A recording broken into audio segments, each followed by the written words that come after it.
man.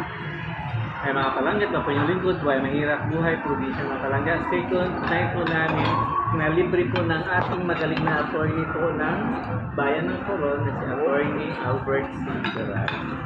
So kasama ko po yung treasurer po ng Barangay Bintuan. And of course, yung ating sariling treasurer po mga palangga, Treasurer Maria Corazon J. Reyes.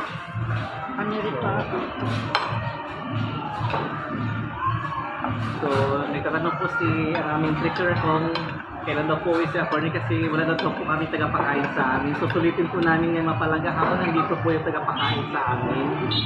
So, alam mo, buhay mahirap lang po. So, naghanap po kami ng sponsor. So, nakahanap po kami ng sponsor. So, yun, nilubos-lubosan po namin mga palangga. So, yan po mga mga palangga. Ingat po tayo palagi. God bless us all. Bye for now. Kapag namin mo rin followers,